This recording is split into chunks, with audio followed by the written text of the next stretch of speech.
Hey, so it's been a while, but yesterday I recorded about a 20-minute video where I wanted to talk about why I think a lot of the criticism of people who think that the new Elden Ring expansion is too hard is bad. Not that necessarily people who think that the expansion is too bad, but the people who are criticizing them.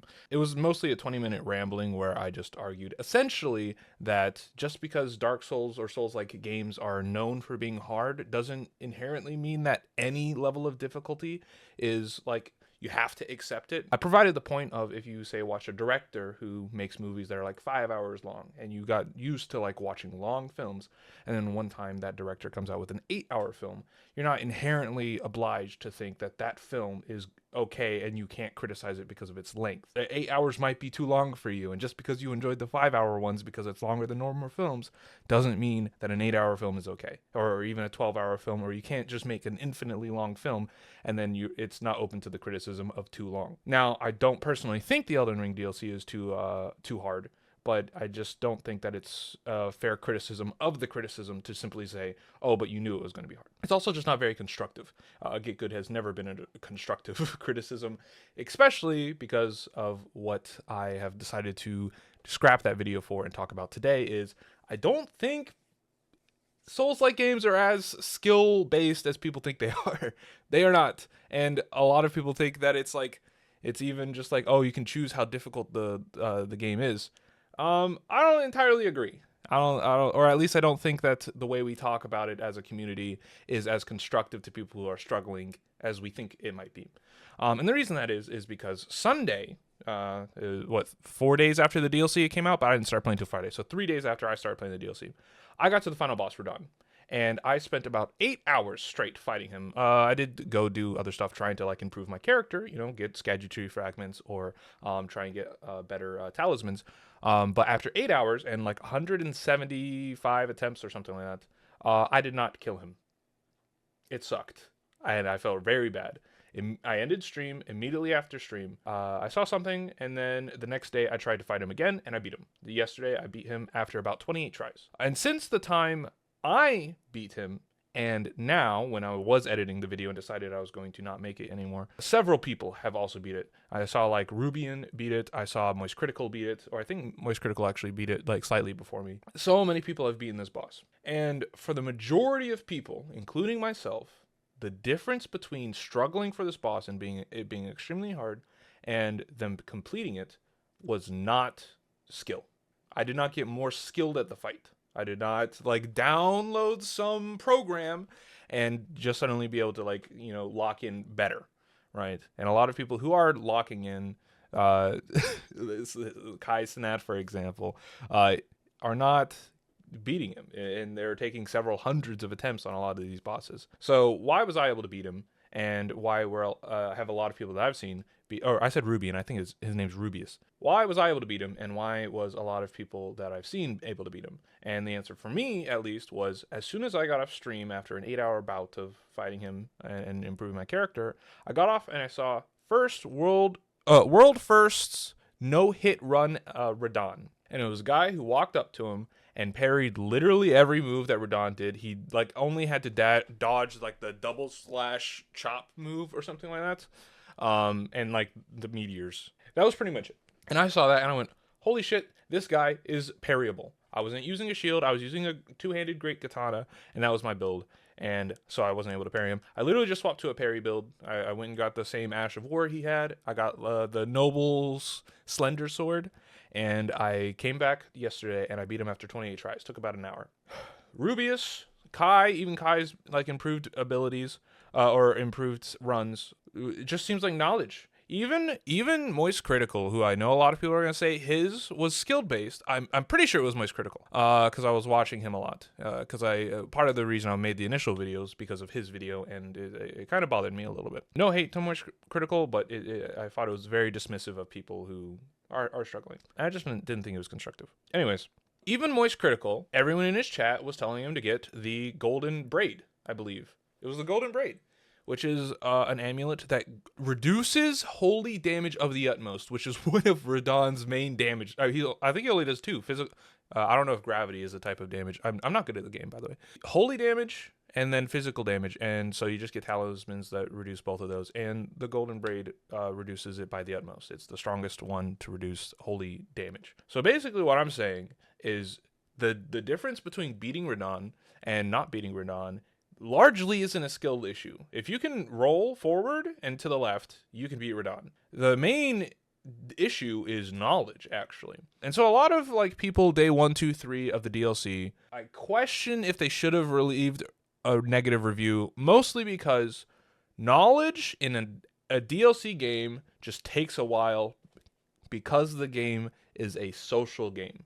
Everyone discovers these things all together, and eventually that knowledge comes out. Like, you can't just say it. I mean, you can say adventure, and eventually everyone like learns information and it shares with everyone. But if you expected one person to go through the DLC on day 1 and find the Golden Braid, or go around and find every talisman, find every weapon, yeah, I think that's an unrealistic thing to just say to people. A lot of people also just said like, oh, go get Skadu Tree fragments. And I don't think that was very constructive either, because like, say you're struggling with Rellana, you can only get to like Skadu Tree Blessing 6 before beating Renala, because you don't Rellana, because you can't like access most of them, and most of them you're also not gonna like. There are so many that are hidden behind like big gateways that if you can't progress through these, I mean, I guess the filters or whatever, and a lot of people are going to get stuck on those. And I just didn't think it was very constructive to just say like adventure, because part of like the issue is like Skadu Tree fragments. For the first couple of days, I had no idea how many there were. I had no idea what like a normal like level for it was. So I think I fought Rellana on like Skadu Tree 4, and I think the Beast, the Flying Lion on 2. I don't remember exactly. Personally, I didn't like how dismissive people are being of people who find it difficult and just saying like get good. I also don't think that the Spirit Summons is a good argument on why people like complaining about the difficulty are like choosing their own difficulty. My main argument on that one is Spirit Ashes are just not, or not Spirit Ashes, Spirit Summons are just not fun. Everyone talks about game design or whatever. I don't personally think it's good game design to say, hey, my easy mode is the game plays itself, or at least kind of, which is what summons are. And so, yes, I would be choosing to say, yeah, I would be choosing to play on a difficult version by not using a Spirit Summon. I didn't use Spirit Summons, except for the Lita fight, because that fight was stupid. I don't think that's very constructive criticism, in the same way that I don't think that, like, if every game, like if the medium normal difficulty where it says this is like the expected difficulty, and then the expected difficulty is too hard, and then oh well, you're choosing not to play on easy mode, I think that's not fair. And you might say that it's expected to use the Spirit Summons, but I still think the Spirit Summons are not fun, right? So then the criticism of use the Spirit Summons becomes, okay, but then I won't be saying the game's too hard, I'll be saying the game's not fun. And is that better? I don't think that's a constructive argument. So that was kind of like my thoughts around that. Basically, this is way shorter than the last rambling I had, but I don't know. To what I would say to people who maybe were struggling with the DLC but really want to play it, as someone who's finished the DLC, I've sat on it for a day, and initially I had very like tense feelings. I was very tense because every boss I was like locked in, and it took me 200 attempts on Rellana, like 50 attempts on the Flying Beast, 195 on Radahn. Ultimately, what I would say is just kind of wait. The community is going to learn so much. From the time I beat Radahn, so much has come up about how easy Radahn is. You just dodge forward left and you're fine. Like in stage 2, it's crazy how easy that fight is. I saw Moist Critical. He struggled so much with Radahn does this move where he like dashes at you, but like echoes of him do it like over and over again, and he like couldn't dodge it. And that's not to say he's bad, because it's not a skill issue. You literally just need to know you dodge like kind of back and to the right for most of them. One of them you can just dash to the left. Yeah, you can like memorize all the fight moves if you want to or whatever. But I would just say wait and come back to it, especially if you like Souls-likes. I think these games are surprisingly not skill-based at all, or there is skill to it. You have to have a bare minimum, but that bar is very low. And I think that this is my first time ever really pushing through the entire game on release, and I found it very difficult. But literally, if I had started the game today, I think it would take, like, I died 788 times in the entire DLC. I haven't fought every boss, but at least to beat it, and I fought most bosses. Like, I did beat Commander Gaius. I'm about to fight Bale. But if I started today, I'd probably be able to do the campaign or the DLC, at least all the same bosses, probably under 400.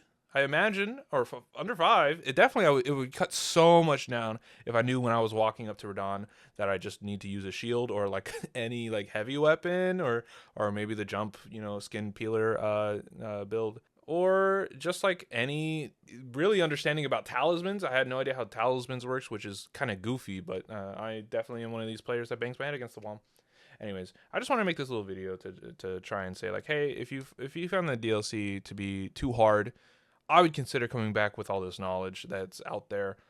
You'd actually would be surprised how much these bosses are approachable, and the reason that maybe you struggled with them is just because you didn't have the information available yet on how to deal with these, and the community's found them, at least a lot of them, and I don't know. I've been thinking about at least trying to make like a guides on a couple and illustrate how I've remembered. I know a lot of people struggle with Commander Gaius, which is funny because Commander Gaius is the one I'm the most confident I know exactly how he works. So that could be interesting. Anyways, as always, I've been Muffin. You guys have been amazing, and just be kind to each other.